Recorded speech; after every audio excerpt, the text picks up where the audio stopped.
Let me clarify that. The merits of the case were not examined by the Supreme Court. This is not, doesn't mean, this does not decide the merits of the case. It just talked about procedure. So the procedure was faulty, was lacking.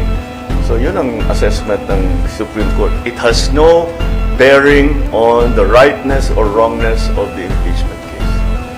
And your reaction, sir, din sa naging pagboto po ng Senado to archive?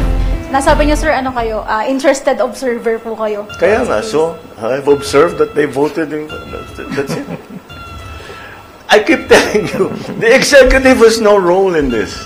The president has no role. I'm an impeachable officer. I cannot involve myself in any of this. So, wala. It's really the Supreme Court, the Senate, and the House. So, yun ang kanilang. That's where the decisions were made. Well, between on the issues between the House, the Senate, and the Supreme Court.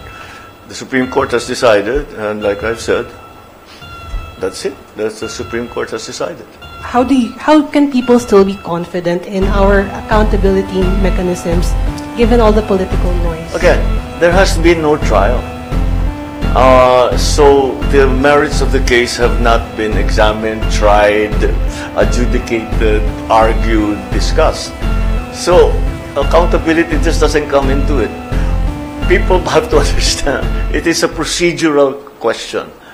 Sinabi, mali yung date, hindi tama ang pagkagawa ng House. Walang kinalaman doon sa laman ng impeachment complaint.